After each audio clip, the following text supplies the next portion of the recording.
Welcome to the Resilience webinar series produced by the Educational Partnerships for Innovation in Communities Network, EPIC-N, and the U.S. EPA Office of Research and Development. This webinar is being recorded as a part of the 2022 EPIC Network Conference, and I'm pleased to be joined by our panelists.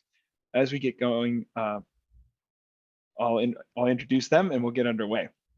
My name is Marshall Curry. I'm the program manager at EPIC-N, and I work to support our member programs, and I'll be moderating today. A little bit about EPIC-N before we begin.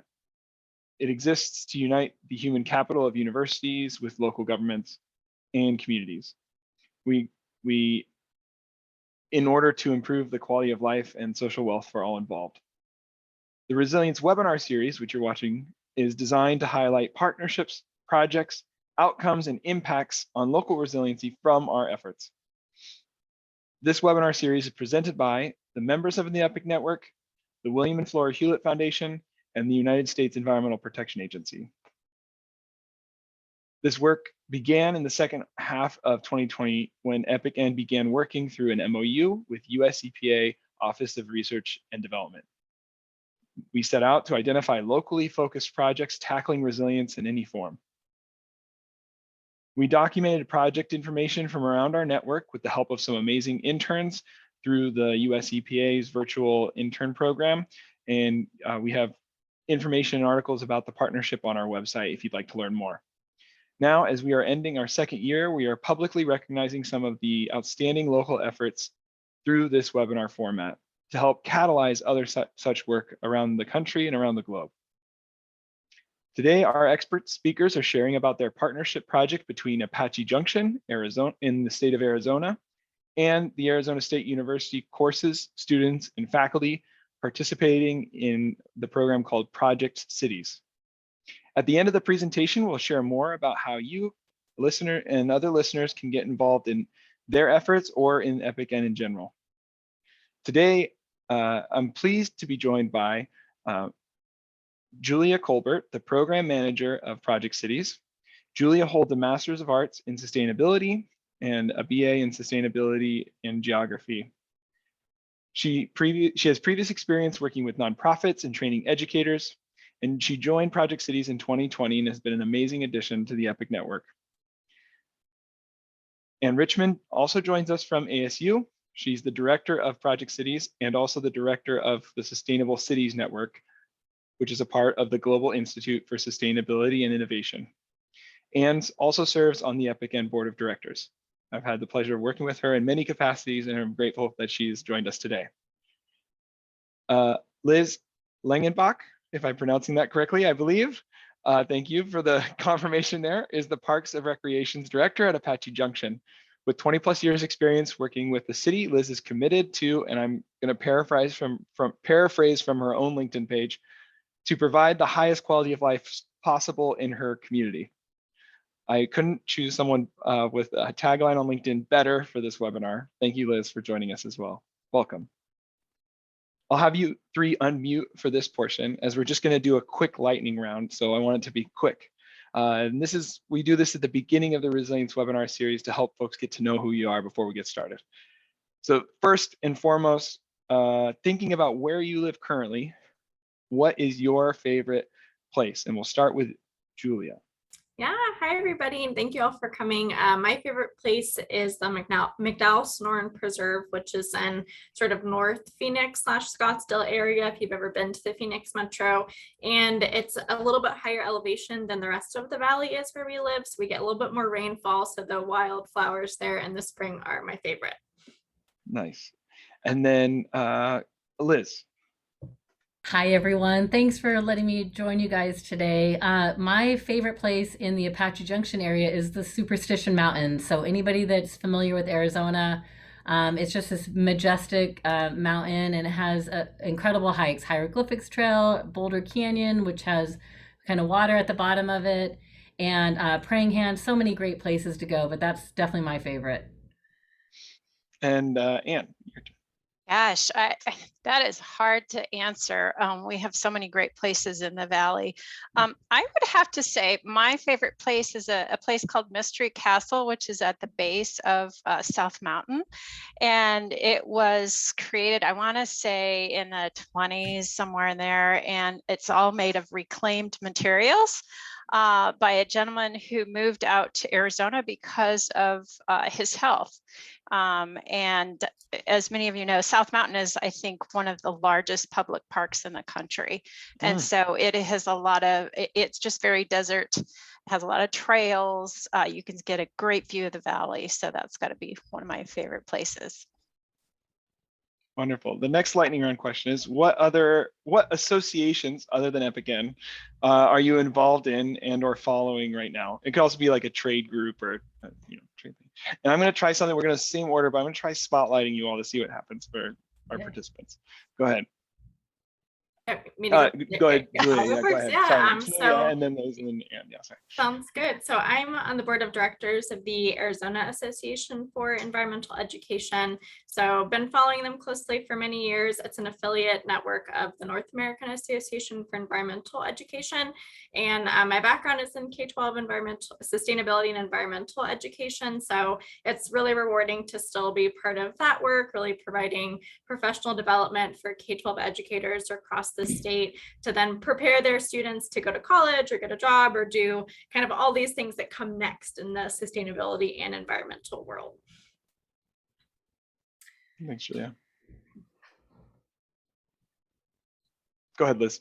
Okay, so my biggest one that I'm associated with is our Arizona Parks and Recreation Association, and it's our state association with all of the professionals in my field. And it's definitely one of those areas that it just has a lot of discipline. So, we have outdoor recreation, conservation efforts, all the programming, all of the park, anywhere from maintenance to development.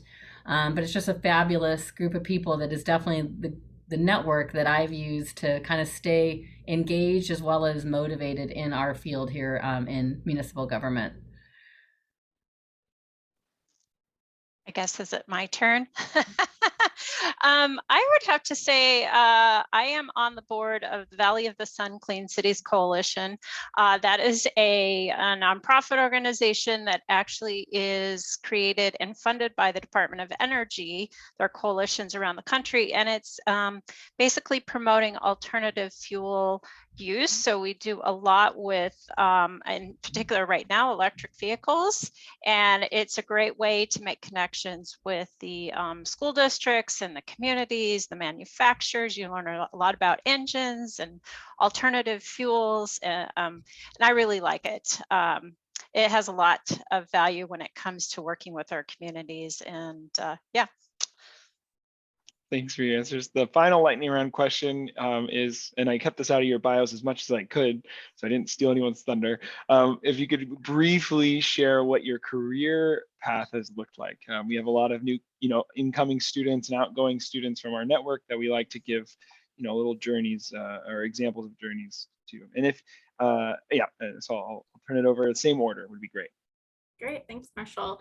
So my career path is going to be shorter than Liz and Anne so far, earlier in my career. But I moved to Arizona 8 or 9 years ago to study sustainability. I moved from North Carolina, took a gamble. I was like, I'll move to the desert, see what happens.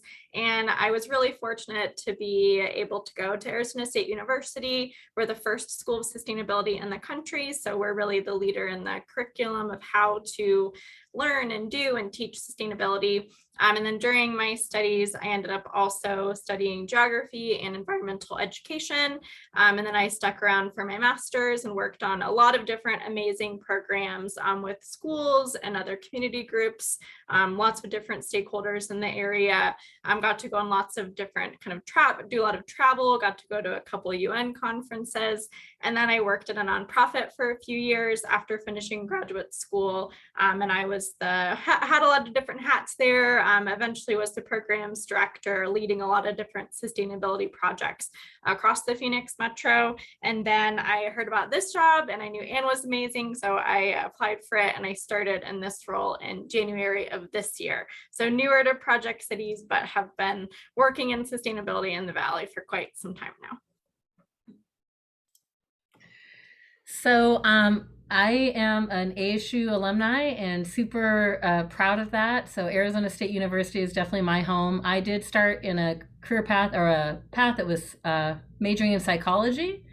And then I got a summer job working at kind of in our local community for our summer open gym program. And, I always loved sports and I played a lot of sports. So through the years while I was in college, I was, a site supervisor for our youth sports leagues and just really fell in love with the Parks and Recreation world and determined through that course that I didn't really think that kind of the clinical setting or those were really what I wanted to go into, but I could definitely use my love for psychology and, just socialization of individuals in the Parks and Rec field. And so got a full-time job with the city of Apache Junction 25 plus years ago. And, I've done everything from organizing special interest classes to running all of our special events. I was a youth sports coordinator for a really long time, and then I, just moved up in my role. I've been in this role as the department director for Parks and Rec for the last 6 years, and definitely couldn't have asked for a better career. And I was just back at ASU a couple of years ago, actually on campus, doing a tour with my son's school, with his high school or junior high, and just amazed at how much it's changed since I was there. So to see like all of the same sustainability stuff that they put right on campus. I think, again, just ASU definitely, they put their money where their mouth is of what they want to have happening there. And so I've just been, that's kind of my path. And I was really glad to be a part of ASU. It's my turn. Oh my. Okay. Well, I feel like I started here and then it went. So I'm actually from the Midwest, born and raised in Nebraska, and I got my degree in business from the University of Nebraska, Lincoln, long time ago. And yeah, I ended up in Arizona just by default because I had gone overseas and then came back and my family had moved to Arizona. And I always swore I'd never stay here because it was so hot, but I haven't moved away since. My degree is in business and with a emphasis in communication. And but I've always had a love for the environment growing up. And so when I went into I guess my professional field, I chose to go into the area of waste and recycling. And so I worked for several different recycling companies in the Valley, some which are international. I ended up diverting into the hazardous waste area, which was very interesting, and got certified at one point in time.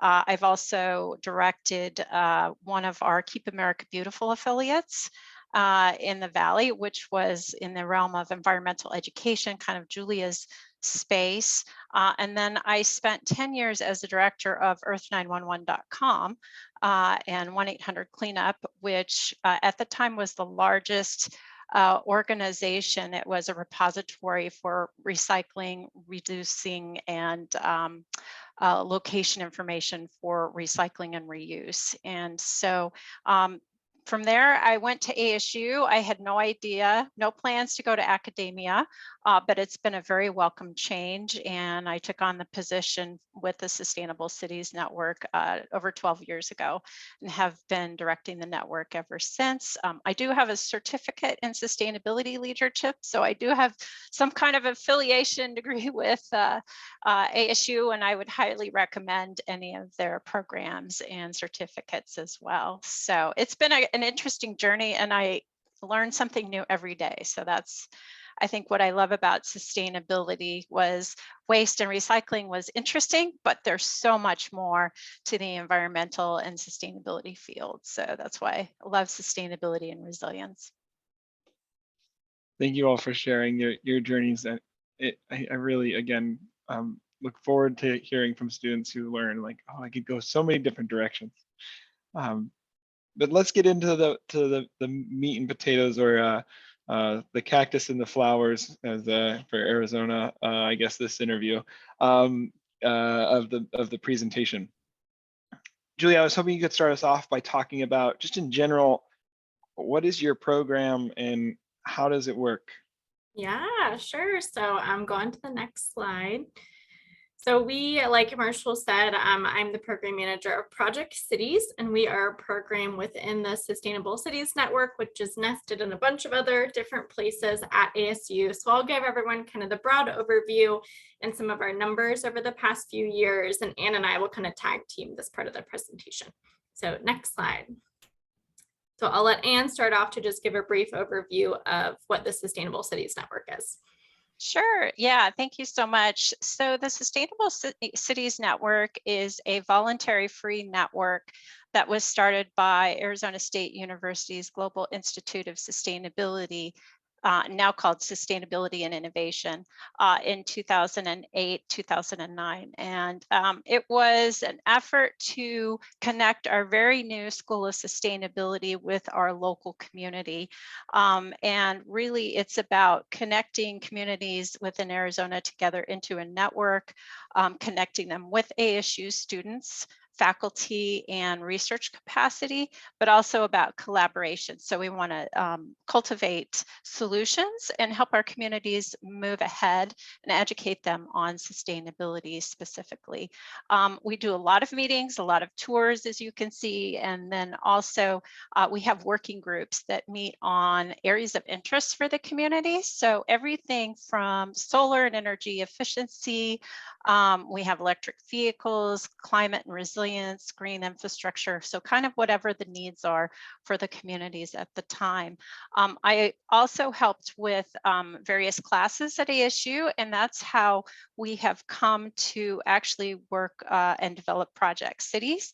So for many years, I worked with an instructor, Dr. Nalini Chetri, on a best practices application urban class, and we experimented with actually working directly with local communities on some of their very specific challenges, having the students actually research, come up with solutions, and then report back to the communities at the end of the semester. And it worked so well that it was really what sparked my interest in the EPIC and model, which at the time was the Sustainable Cities Youth Program out of the University of Oregon, Eugene.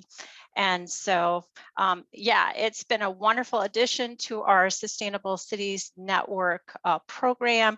We connect with between 40 and 50 communities across the state of Arizona. So cities, towns, counties, tribal communities, state and local agencies. And yeah, it's amazing. Even through the time of COVID, we have managed to stay very well connected, which I think has been a plus for ASU with all their capabilities for online education and whatnot. So with that, I will let Julia take over and she can share with you our Project Cities story and all about the program.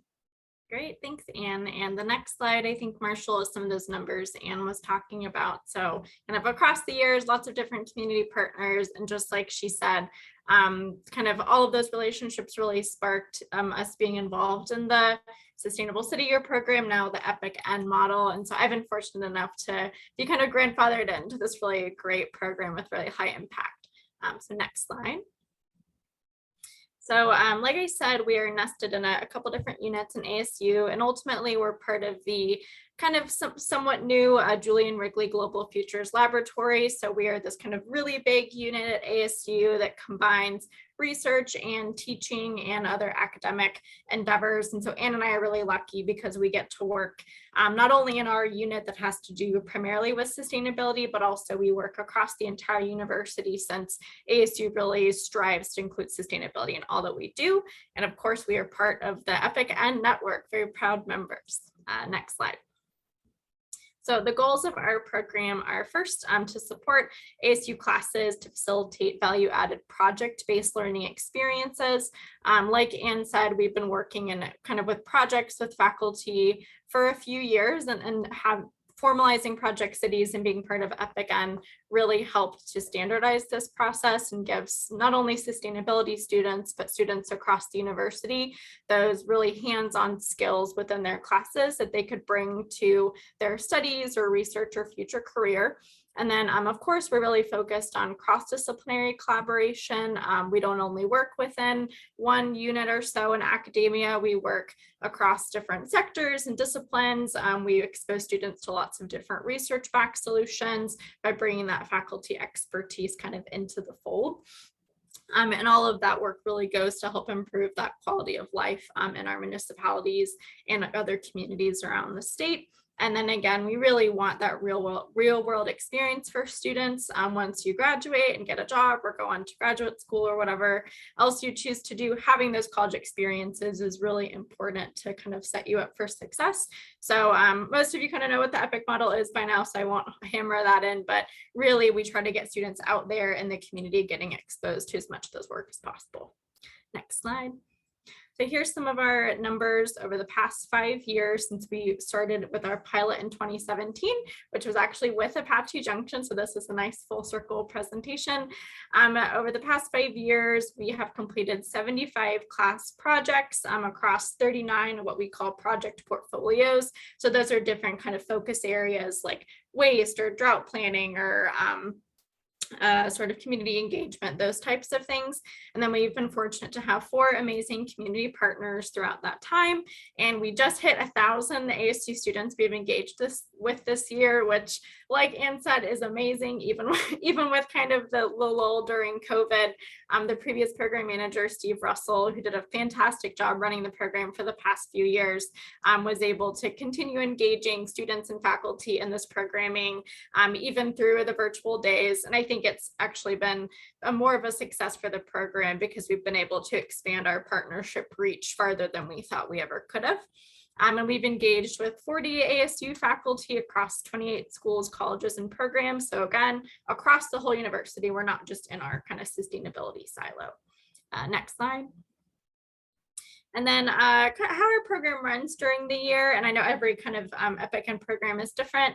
We really have kind of 2 signature events that anchor our program throughout the year. We always have a kickoff where we have our students go to the community that they're working in, or if it's virtual, we have the city or town manager or leadership there come and talk to them and really give that context. And then we have an end of semester showcase event where the students prepare a presentation. They usually pre-record it and then come and everyone watches the presentations, and then the students get to interface with the community that they've been working with throughout this semester. And it's really fun time for them to sort of see the full circle of, oh my gosh, I actually did real work with this community. This wasn't just kind of a random class project. So those 2, at least this past semester when I've been working at the program, have been really fun, since it's great to see kind of the excitement and engagement from the community, as well as kind of all the gears turning for the students, really understanding the importance of this type of work. Okay, next slide. And then kind of another part of our programming that may be a little bit different from some of the other EPIC programs, we put a lot of time and effort into our end of semester reports there that we provide to our community partners. It's part of all of our contracts with them.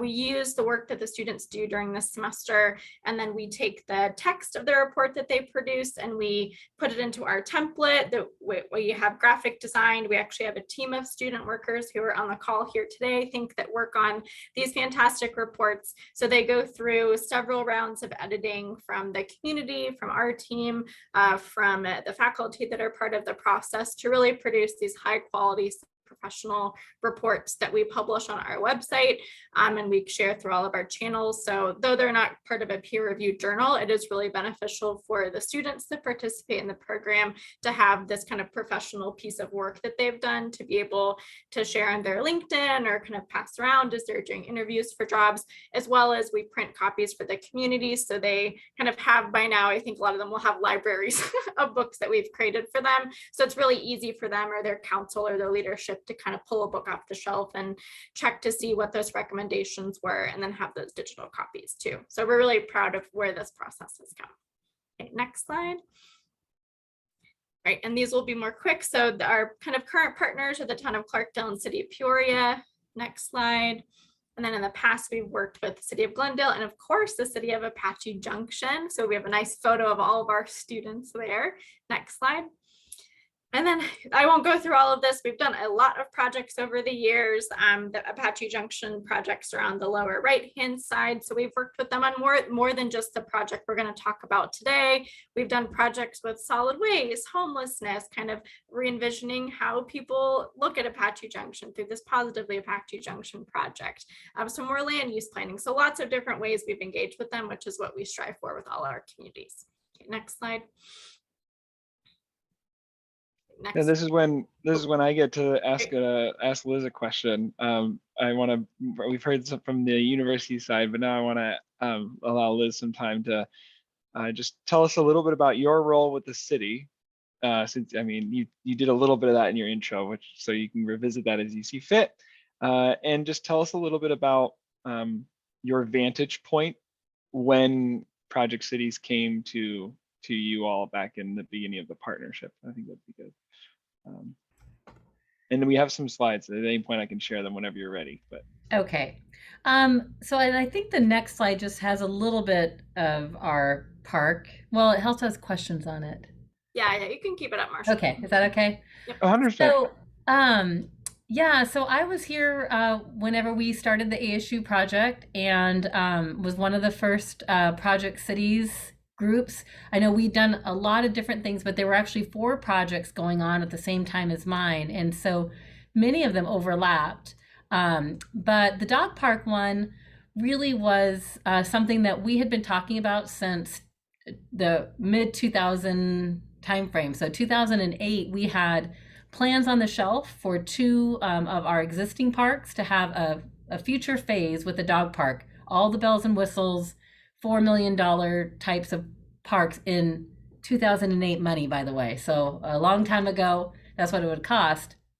Unfortunately, by the time we'd finished design of those, that's when the economy in Arizona, well, across the nation, but in Arizona in particular, really tanked. And so, you know, housing stopped, and all of, we just really didn't have the funds in our city any longer to be able to realize or to actually construct either one of them.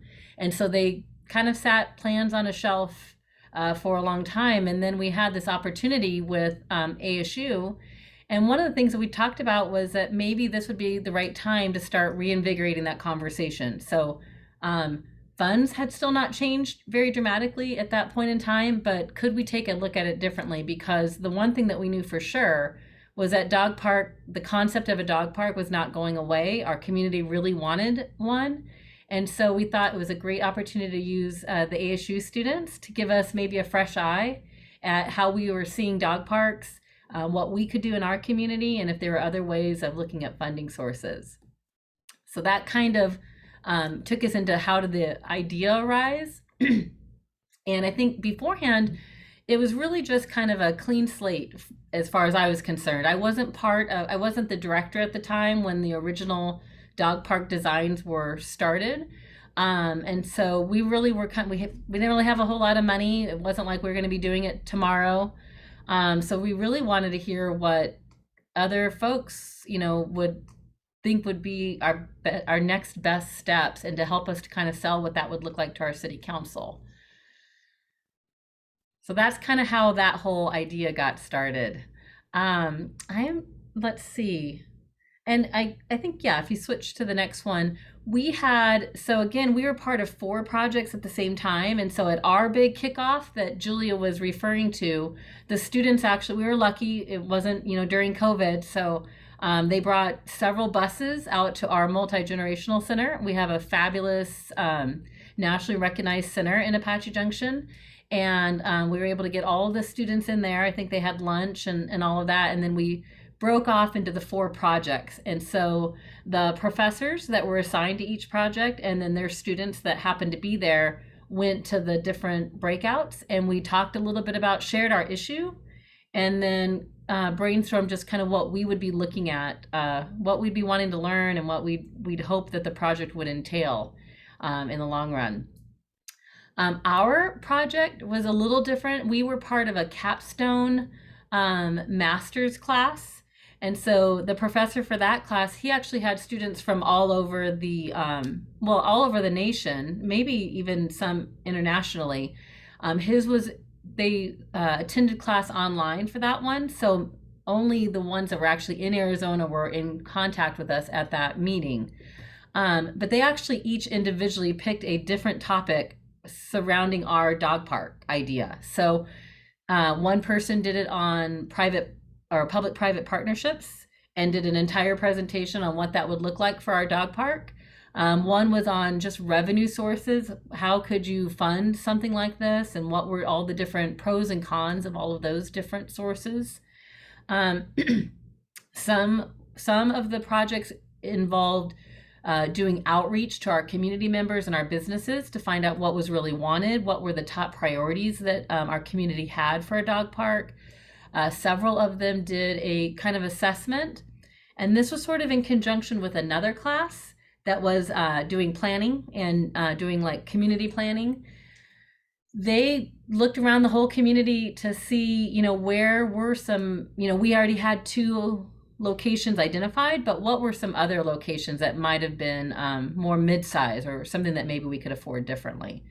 And so that's kind of how that project went. And through the process, it was a whole lot of meeting with individuals online. We went down to ASU and met with some of the different classes that were on site. And then as everybody shared, we had a fabulous showcase at the end, and we got to see all of the work that was done on all the different projects that Apache Junction did with the students there on the ASU campus.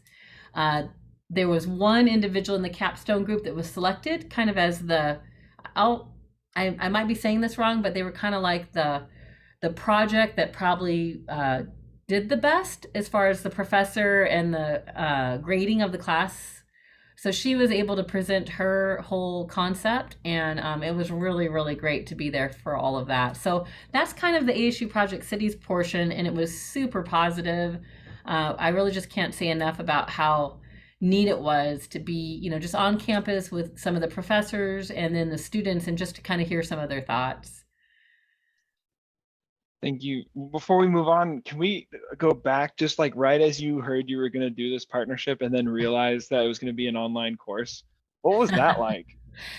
Well, so again, it was a little different. And Anne, maybe I'm saying this wrong, but we were involved in, and I think my area in Parks and Recreation was kind of involved in multiple of the projects. So we had homelessness, Positively AJ, you know, was also about our parks and our, you know, having placemaking in our community and how we networked all, or how we marketed all that. So when I heard that it was online, I guess already I'd met so many of the individuals and they'd come out to our city. So I just really didn't have a whole lot of thought. And at the time, it's kind of odd now that you mention it, because I don't think online was as, you know, a thing as it is now. The reason why I'm asking is I believe, and at the time I noted this, I believe this is the first online course that we knew of taking part with an EPIC model program. I believe. So keep going with that note of. No, so that I think it was really interesting, and it was definitely different, but the professor, he just did a fabulous job of connecting us and making sure that, you know, they had access to me and our staff to ask questions and all of that. So I think that's pretty innovative, and again, involving people from across the nation. And like I said, I'm pretty sure there were a couple of international students. I could be wrong, but so it's kind of neat talking to people from all over, and then they're giving us perspectives from other states of what we could maybe incorporate into our state. So I thought that was pretty interesting. Thank you. I have to say that, you know, ASU prides itself on being first in innovation, and I think it really was, in that it had such a large portion of students that were online. We figured we would just give it a try and see what happens. So I have to commend Apache Junction and Liz for being our virtual guinea pigs, for giving it a try, because we weren't sure exactly what was going to happen. And so, and I do think that from the EPIC network standpoint, having someone in a role like a program manager, so a Julia, or a Steve Russell really helps create that communication and connectivity, which is vital for people like Liz that have real jobs that are, serving their communities, but really want to participate with the students and, give them helpful information and guide them through the project. So yeah, online has been an adventure, and I think Apache Junction really helped us cut our teeth on it, so that when COVID did hit, we were already adept and ready to move virtually. In fact, I'd say there really were no hiccups, even with our showcase at the end, which had to be done completely virtual and via video. So pretty amazing that we were prepped for that. And I would encourage other institutions to consider that format too. I should clarify my statement earlier that you were the first ones in the Epic network we knew of, but I'm sure there's been other service or community partnership Sure. projects that have been done online. But I, again, just remember feeling that like that when I was thinking about all our programs as COVID was hitting, I was like, oh, well, ASU's done online, so they're feeling a little bit more comfortable, I bet. Yeah. Like talking about that, like as a resilience part for this webinar series, like it's a unique tidbit I wasn't expecting that we should, I'm glad we got to highlight. Yeah, well, and one thing to keep in mind too is that ASU has, not that I really want to focus on ASU, but our charter says specifically that we are supposed to be socially embedded and basically create use-inspired research so that it is usable, but that also we're serving the communities that are in our area. And since we're international now with so many global students, it really gives us the opportunity to engage them in more localized projects. And so there was a lot of comparative analysis. I think one group, Liz, did actually a peer community analysis of different dog parks, like what amenities they liked, what they didn't like, what recommendations they would have. They had some great pictures of, things that they liked and didn't like that when the final presentations were made, Apache Junction could really see kind of what they were talking about. That's great. And Julia and Ann, I want to let you two comment a little bit more about what was it like during the partnership. And obviously, Julia, you weren't there, but I'm curious if you've heard from faculty or students who did participate about what it was like. Julia, you want to go first? Yeah, so Ann will speak more to kind of the day-to-day of that, but I know from working with students this semester and working with, I think it's the same faculty member who's had that public affairs class for the past few years. I did work with one of his online classes this year, so I worked with students who were living across the country, and it was really great to have them be kind of excited to be focused on projects in their Arizona community, since I think a lot of the time students that are in online courses, they may live in a different state, but they don't know much about Arizona because they're kind of going to ASU because we have a great program or this or that. So whenever we kind of put out the call for applications to be part of the capstone projects, one of the first things they'll say to me in their kind of pre-interviews are, oh, I'm excited about this because I haven't been able to do a project about the state where I'm going to school. And so it's really one of those times where they get to engage with not only a project about the local community, but a project with the local community where they're actually getting feedback from the people working at the city or the town, whatever agency they're working with, that they never would have been able to have, especially when we have a lot of master's students that participate. They only have 2 years to be at ASU. And so to have this type of program where we're that kind of liaison between the university and the community partner, it just makes everything go a lot faster, a lot more smoothly, and gets students, faculty, and the community that really positive experience that we always strive for them to have in collaborating with ASU. I also think that from a public affairs and a policy standpoint, from the faculty's side, this was an incredibly helpful experience because it really helps support some of the policy information that they're trying to, I think, hit home with the students on a local basis. Also, the need to be community engaged. So really kind of listening to the community and the city as far as what their needs are. I think the students always find it really interesting about how much information the city has or doesn't have at their disposal, and not all the answers are outlined and available. So they have to really be creative and make some educated assumptions, I think, on behalf of like Apache Junction when it comes to information that maybe they don't have. So I think overall for the faculty, it was a wonderful experience. I think it adds to their level of education that they can provide their students, because for most of these faculty, they're really trying to ready the students to go out into the real world and have real jobs. And this is the great way to cut your teeth on a lot of this real world information. You know, Liz was talking about how students looked for those public-private partnerships. That's a great vantage point, I think, going into a public position to be looking at. One of the things too, I think, is that it also makes students, I guess, more aware of opportunities and jobs in the public sector. I know years ago when I was talking to one of the internship classes, most of them are really excited by the private sector, and you know, things move fast and furious and it's sexy and all this kind of stuff. And when I went to talk to them about public sector jobs, that really had no clue about it and didn't even really consider it. And I think having students that have gone through Project Cities, they realize that this is really the hard stuff. Communities, especially smaller rural communities, this is a challenge that, yeah, I think some people run away from, but it's really exciting work and it's very gratifying. As Liz will tell you, it really means a lot to the local community. And so I think Project Cities has definitely piqued some interest for students as far as pursuing career positions that are in the public sector more so. So that's, I think, a success on the Project Cities side.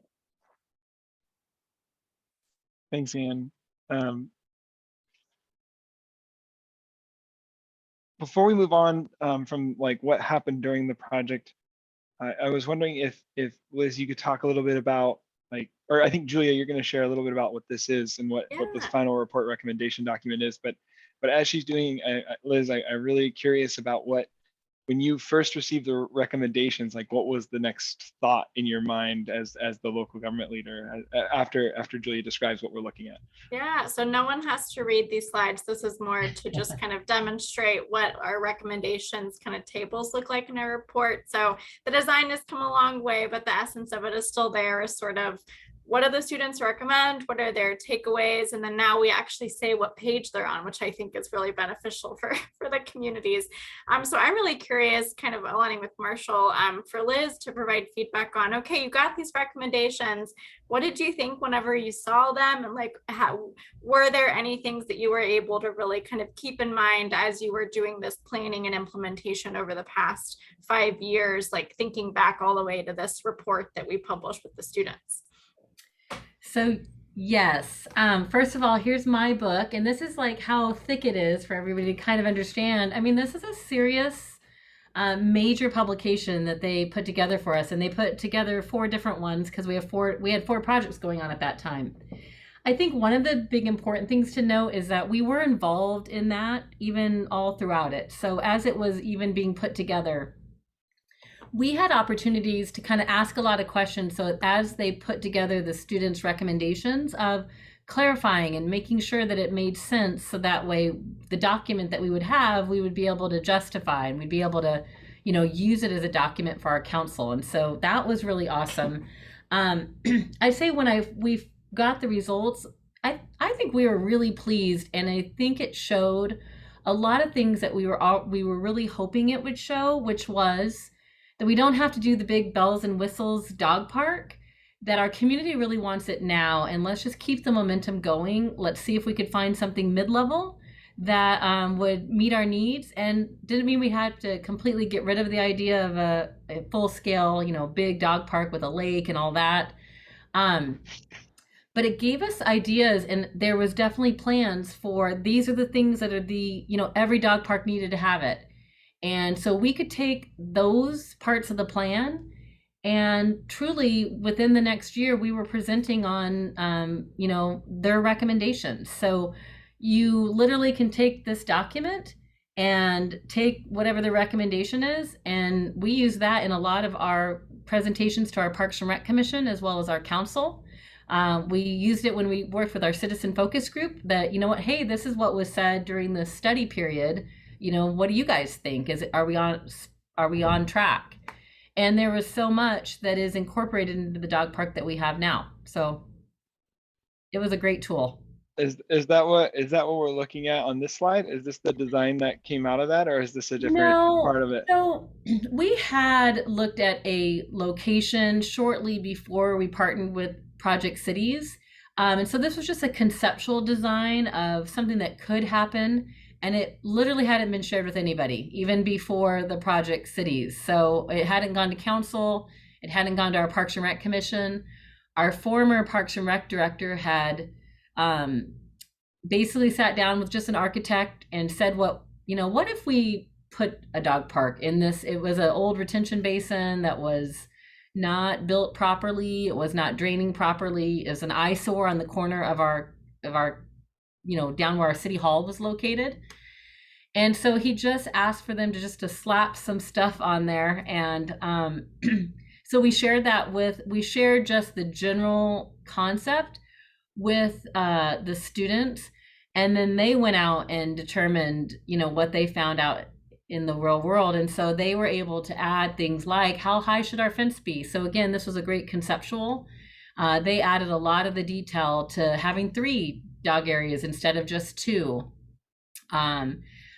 That shade and seating and then the grass and having water accessible were like the 4 things that were the most important. So if you can't fit a restroom, don't worry about it. Get the park there and figure that out later. Here are the really important things that people wanted. And so, so they kind of helped us to, and I would say again, because from somewhere, from nothing to something. Right. So there were so many students. They didn't get as much to be able to involved in what it ended up being, but it was really more every piece of their projects contributed some other piece to what we were looking to put together.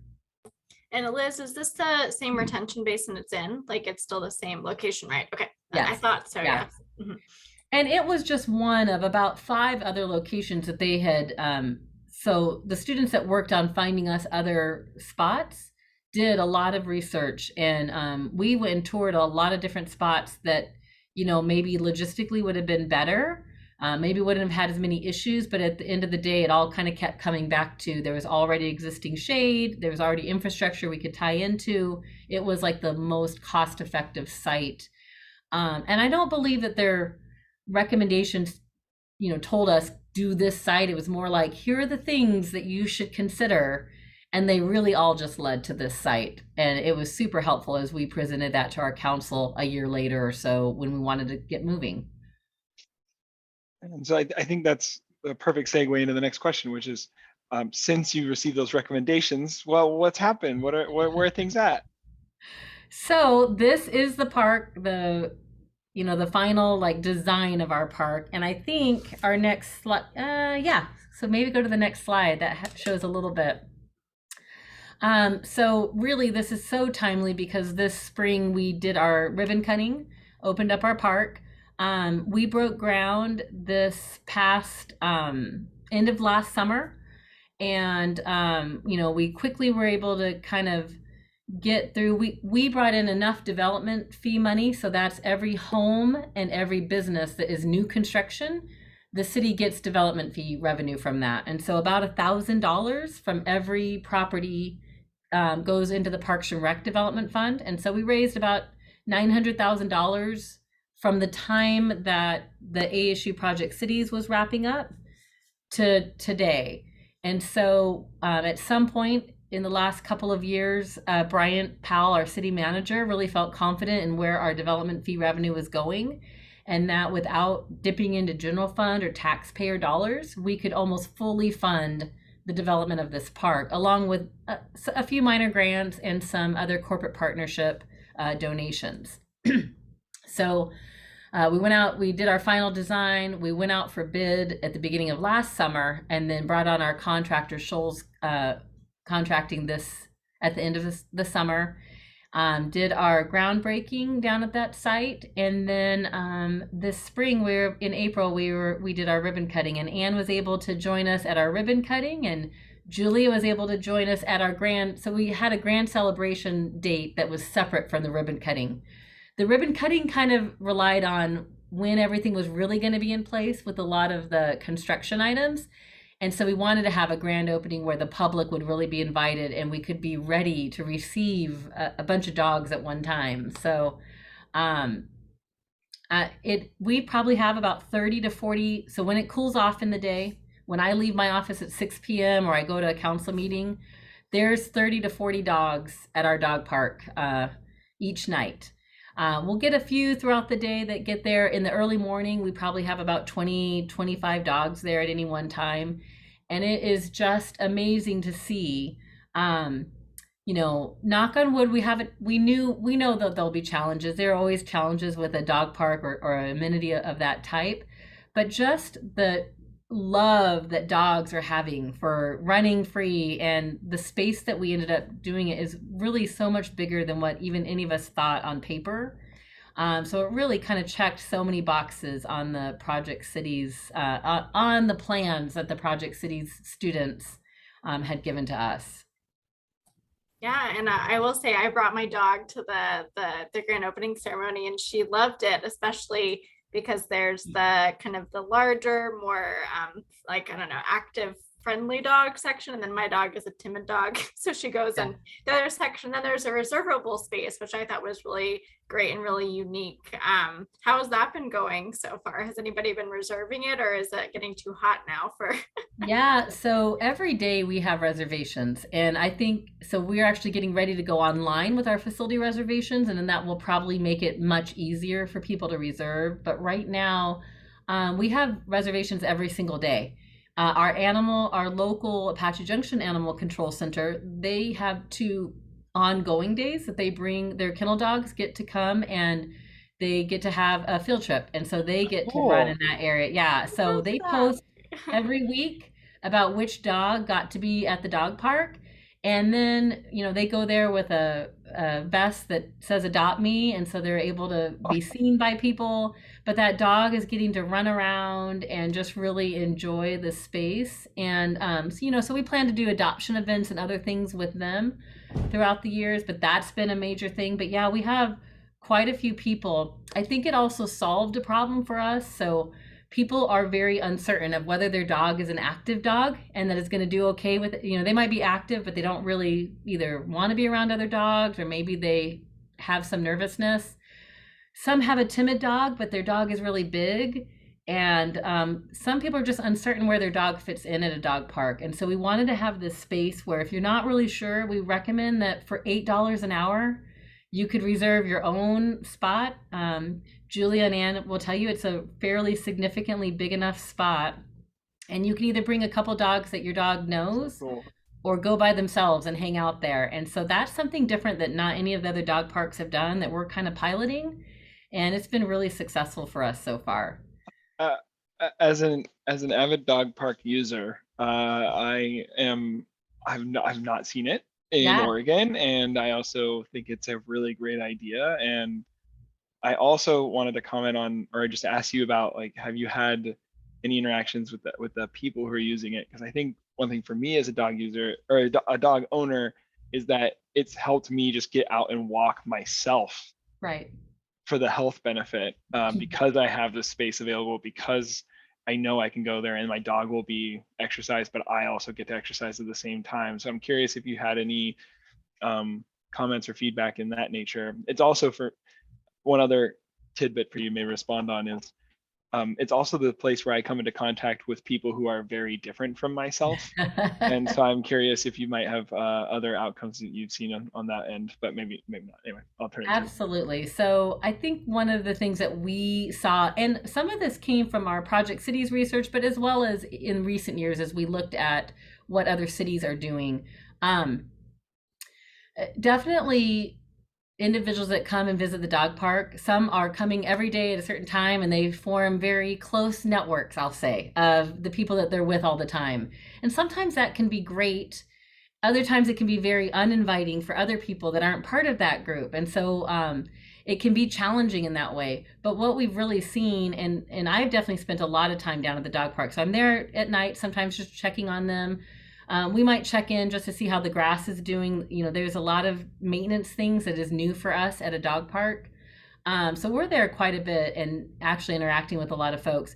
What I think is so amazing is that not only is the fitness aspect important, and we definitely see that, but the social aspect. So when I get, I'm driving by and there's like 20 people in the middle of the dog park and they're all talking, and their dogs, some of their dogs are laying nearby, some of their dogs are playing, others are just, running all around, but the people themselves, and they don't necessarily know each other whenever they get there, they're interacting and having this social experience and around their dog. So being a dog owner, you do love talking about your dog and you love sharing experiences. And sometimes that causes conflict as people, are either new to a dog park or are uncertain of how their dog should act or how they should react to their dog. So that's where we tend to get a little bit more, where our park rangers are educating. But we've definitely noticed that. And on one of our slides, I don't know if you noticed on our dog park, the drainage. So the way to make that whole drainage work is that we put a drainage channel around, I think. Go back one more, and there might be one more before that. So keep going. There was one where maybe I missed it. Yeah, right there. So that little, where they were going to be pouring concrete into that top slide where it's all dirt. That's actually a drainage channel, and it is really for the water when we have a monsoon and we have a flood. But people are using it as like a running track. So like the individuals are walking it while their dogs are playing in the park in our big park area. So it's kind of become a feature of its own. Now when it floods, that will be where the water runs, but it runs pretty quickly out of there. So it will hopefully be also a play feature for our dogs. So yeah, we've definitely heard a lot that this is a great place for other people to get out and be outside. And we do need more shade. We have a lot of shade with really mature trees there, which was why we picked this site. But there's still a big need for more shade. Arizona's pretty brutal in the summer. Right. I could imagine that. Yeah, that picture shows enough with the ribbon cutting. I think that, yeah, there's some open space there, but at the same time, you have those trees that exist. Yeah. Well, Oh, wow. and that's a great point, actually, Liz, for promoting green infrastructure around and near those facilities. So it can be like a solutions multiplier. So, and one thing I do want to commend Apache Junction on is you can't see the lights, but I think some of those lights are solar powered, which was really impressive for me. I was like, wow, they actually went the extra step, I think, probably because of easement issues with electricity and whatever, but to have some of those true sustainability elements added, I think speaks loads to, what other things and other places the city can use those type of examples at. So the ribbon cutting was amazing. It was great to see so many council members and everybody out to support Liz and her hard work. And she was so gracious in making sure everybody was thanked and recognized for all their support. If we have time, I do want to mention about the light. I'm so glad you brought that up, Anne. So we had been actually approached by multiple solar companies over the years to try solar lighting. It's not really the thing you want to try for like a ball field or, for safety lighting. You don't want to be uncertain of how that's going to be. But we actually had a solar company come out, and when we were just still in the concept of the dog park of looking to see what that would take. And so then we put that into our design. We actually found out that to bring electrical to that site, and we could easily have done that, cost almost exactly the same amount as it was to bring solar to the site. And so then after that, you're saving. So that we're not spending the electricity. The only electrical at that site is for our water cool. It's like the cooling of the water fountains, and then our irrigation controller. And we're using the Pinal County is paying for the electrical there for that little bit. But so we're going to be able, so we kind of use that as a major sustainability selling point. We are putting in a ton of grass in air. I apologize. Putting in a ton of grass in Arizona, where water is a precious resource. And we know that that is something that we do get challenged on a regular basis. We have great controllers that help us to determine what should be our ideal water usage. But we kind of figured that if we could just combat that sort of not wasting, but overutilizing a certain resource with saving a different precious resource in our community, we felt like that was a good way to do it. And this was a good application because low level lighting, is all that we needed there. And it's been really, really positive. It actually looks so beautiful at night. And so we're really loving that. It was a great feature. So Well, and cool. because it's in a retention base, and I think, granted, we haven't had as many big monsoons in the summer seasons yet, and it's nice that that's kind of where water should be going anyway, and now it can kind of work a little bit better than it may have been before. So it was a site with that kind of mindfully planned. So one other question before we get to Q&A, and that's to Julia and Anne, just like were there any other unexpected outcomes over the last couple of years from your faculty or from your students or from your program that you'd like to share? Well, I do think that for Apache Junction's project, this one in particular is wonderful. I feel like we have a toddler now, so it's just a project has come full circle finally. And so I can't wait for us to go back and reflect and document on the work that the students did and how this progressed into something real for the community, because I think it's a testament not only for our program, but for every other EPIC network, project and program, that there are pieces that come out and really have impacts and influence, as we say, the quality of life for our communities. So we've got some work to do actually on our end to document all of that so that we can do more of these type of projects, I think, with maybe Apache Junction and maybe with other communities around the Valley. But it's been great. And Apache Junction was an amazing city partner. They have a very tight-knit staff. Their city manager is very supportive of the work and supports their staff tremendously. So I think that makes a huge difference in a partnership, is having that buy-in and just the commitment to being a true partner with the students. So yeah, I'm looking forward to documenting this. Julia, I'll turn it over to you. Yeah, I'm newer to the program, but about 6 months now, but it's been great to have so many different community partners, and especially one like Apache Junction to look to for best practices, and also just a reminder of the diversity of projects that can happen in a single semester or an academic year. Even if you have a rock star Parks and Rec department, it doesn't mean you only have to do Parks and Rec projects. I think you really can work across all of their different departments and different disciplines in the university, see what works, see what doesn't work. And I think that it's been great hearing from Anne, even years later after we finished working with AJ, that she'll still go back and say, oh, you should look at this report and read that, because that reminds me of something we did in Apache Junction. So it's been, great to get me oriented to this type of work. And I hope we can work together again in the future, since Anne cannot speak any more highly of the city. Mm-hmm. Well, before we get to Q&A, I just want to highlight some of the links you can follow up with Project Cities if you'd like. And I think I'll have Julia or Anne share a little bit more about how you can connect with them. But as we go into Q&A, I'll leave this slide up in case anyone wants to write this down as well. But we have a question from the chat. I think it's very specific to the dog sorry, I'll leave this up while we ask a question. The dog park reservation system. So Mazzy Ferguson, if you're still on the call, if you'd like to unmute and ask the question. If not, I can go ahead and ask on your behalf, but I'd love to get you in here. No, I'm here. I was just wondering about that system. I'm assuming it's a virtual system, but I want to know for sure. And how is that monitored? You know,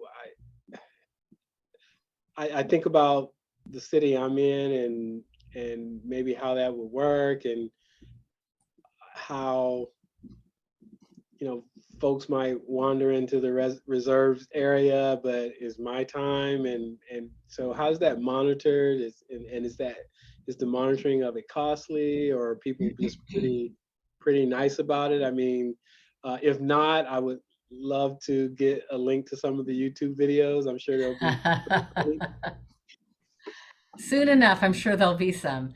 Thank you for that question. Yeah, so I think originally, so we have ramadas and other things that people can use, first come, first serve, but if they're reserved, they have a little tag on them. We thought we were going to do it that way when we first kicked this around with our citizen focus group. And then after talking with our park rangers and our animal control officers, we decided that probably wasn't the best route to go first. That most cities have the 3 areas and they lock one for rotating, or they use it for maintenance, for maintenance purposes. And so we just thought that it would be a good way to keep one area that would be able to use when we have to rotate for grass overseeding and all that. But in the meantime, we keep it locked, and it's only unlocked for reservations. And we do have we have a great park ranger program. It is in our Parks and Rec department. It's not under police department. So they are absolutely 100% in our parks. We did not get all of this kind of worked out ahead of time for the opening. So right now, what happens is our park rangers go and they unlock it, and then they lock it back up when the person leaves. And when that person leaves, somebody gets in there before they get back to, then they just go and tell them they have to leave. So we haven't had any issues with people coming when somebody else has it reserved. It's pretty well signed so that people understand. And we've only been open for a couple months now, but we are looking into an automatic entry system, so that way somebody doesn't have to physically unlock it. So that way either somebody could scan a QR code and it would open the gates for them. They might have a punch pad. Additionally, as I said, right now, to reserve any of our facilities, somebody has to come to our office or call in. Our new online software that we've transitioned to this year will have online facility operations or facility reservations starting at the end of the summer. So people will be able to do all of that online. So we're kind of working through that right now. So great question, and definitely some things that I wish we would have really kicked around more prior to opening, but it's been okay for us. Like we haven't had major issues. Any other questions from attendees? Feel free to unmute and ask a question or put a question in the chat. We'll wait for a second.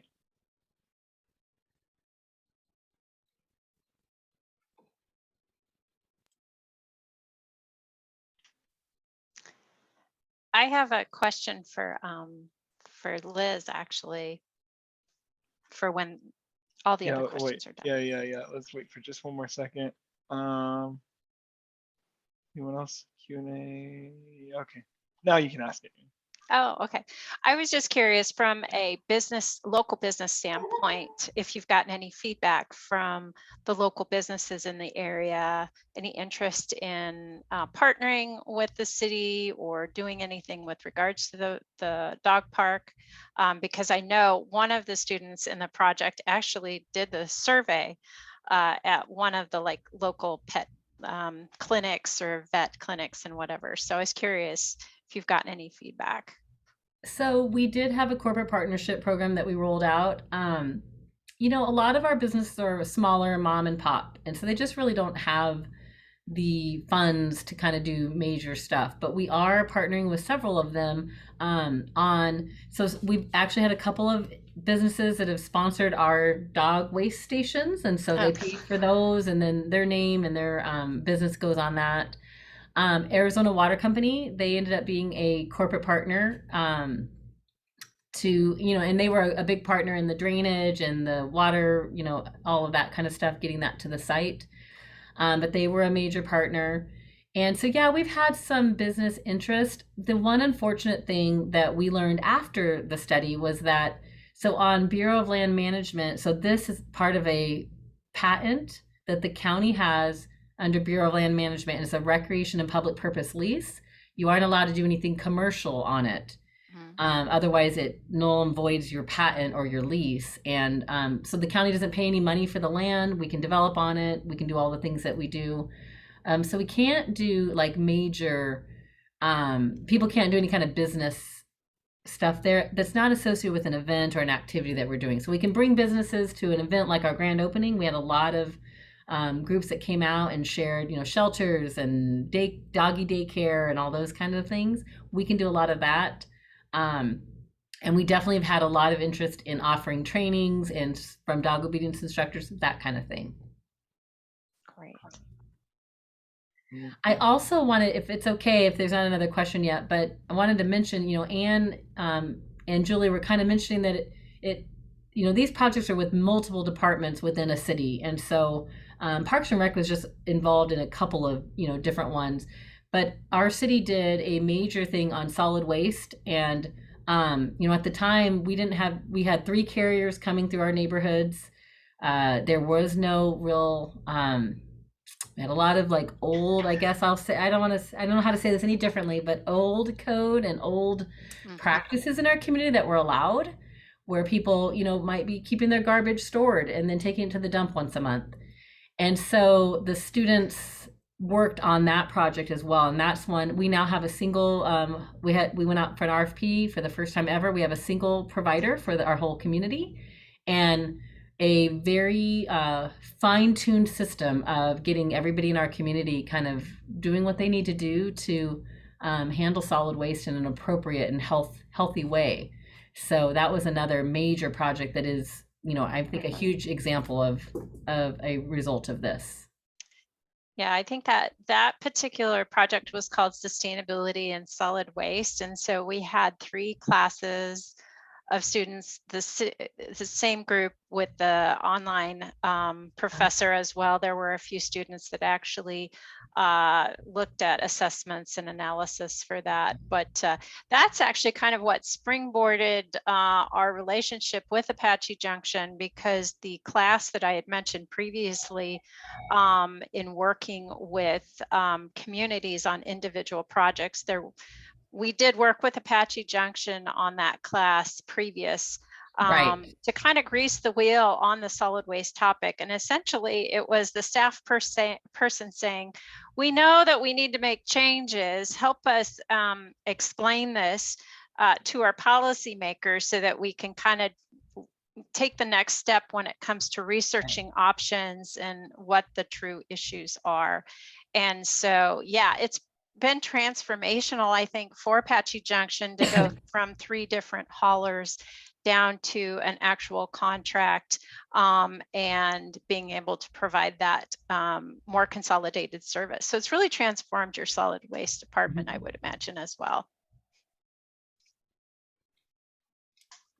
I had a lot of talking with Steve Russell about those projects before he left. It's quite a nice project for us to think about as a network. Well, and our other projects with Apache Junction included understanding homelessness. So it was kind of asking the question, does Apache Junction have a homeless issue? And, what are some of the parameters around that? And then we also had Positively Apache Junction, which unfortunately, Apache Junction hasn't always had a positive branding. And so it was a chance to kind of look at some of those negative perceptions and inform Apache Junction on, its positive attributes. There was an ecotourism class that looked at it. We had a one of our website redesigns, right? Yeah, a website redesign, exactly. The students had a lot of fun doing that as well. And then we also had a theater class that actually looked at some of the local stories. They interviewed some of the people and kind of created these theater vignettes that they performed out at Flatiron Park. So it was really, and I think we have a video online of that. So it was really exciting. And then we also did sustainable planning, and then also a transitioning mobile home RV park, because Apache Junction has the most, I think, mobile home parks of all communities in the state, and some are, in varying states of standards. And so the big question was, how do we deal with this issue of bringing some of those older mobile home and RV parks up to code, Right. and what are some of the development options for it? And so that was also a really amazing project. And in fact, I think that student actually won a state award for her work on that Oh, in did not know planning. that. Yes. That's really cool. So Apache Junction has a lot to offer when it comes to opportunities to research. Yeah, I spoke with our economic development director, Janine Sully, and then Matthew McNulty, who does all of our social media marketing and AV support. They both had shared that. So as a result of the Positively AJ project, they definitely have incorporated that. So we have a Visit AJ site that is separate from our regular city site that has definitely taken a lot of the feedback from the students, and just, I think, incorporating into a lot of the different things that we do. I think there's a lot of aspects that our city manager still, he has a whole section of Positively AJ that is part of our leadership team discussion, and really just taking that theme throughout of not just how other people see us, but how we are sharing our, the reality with the people that we talk about, with our internal staff, as well as how we speak about our community. If I grew up in the area, if somebody ever talked to me, nobody would ever say to me anything negative about Apache Junction. They wouldn't have the opportunity to.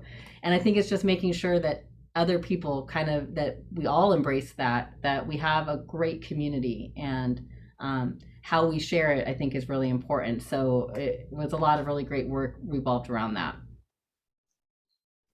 Cool. Liz, any final words? I'm going to ask Anne and Julia how others can get involved in their program, but is there anything that you want others from around the world to know about Apache Junction, or ways we can get involved and support you? We are growing so fast. We just annexed a whole bunch of land to the south of us and are working with development. I think there's just a lot of changes that are coming to Apache Junction. We've been changing for the last 20 years. We have so much beautiful surrounding areas. It's just a great place to live and work. And I think we're definitely going to be growing as we go. But I would also just say that, we've really enjoyed our partnership with ASU. Our city manager is a U of A, or a big U of A fan. And so we have a big fight, and ASU is definitely near and dear to my heart. So we've really enjoyed the partnership, and being able to work with Anne closely over the last, several years has been really awesome. And again, seeing this one project come to fruition was really nice. So thank you again for joining and sharing the story with us, taking a lot of your time to do so. So I really appreciate it. And Anne and Julia, I was wondering if you could just share with our listeners who are in Arizona or who might be in other parts of the world, how they can get involved. Yeah. I'll let Julia take it. Sure. Yeah. Well, I was going to start first and say, if you are part of a city or town or tribal community within the state of Arizona, you can connect with Anne to participate in any Sustainable Cities Network kind of work group meetings or other events that she hosts. And then as far as Project Cities goes, I can drop our website in the chat. We have all of our student reports there from throughout the years. You can follow us on social media. We have some of our current community partners projects that are being highlighted. And then I'm trying to think, we have blog posts coming out soon from one of our awesome student workers. Allison is on the call, that she's been writing about some of our projects. Or you can reach out to me. I'm happy to chat with anybody who's interested in learning more. I also usually go to the EPIC and monthly calls, so I will be there, and and usually Mozzie and I are there sort of talking to Marshall. So yeah, happy to connect in whatever way is most interesting to you. Thank you.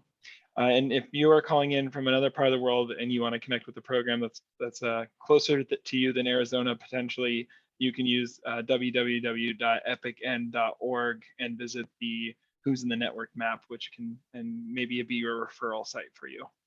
Well, if you have any other questions, if you're attending the call, feel free to put them in. Otherwise, thank you so much to our participants and our panelists. I really appreciate it. This will conclude the Resilience webinar series for today.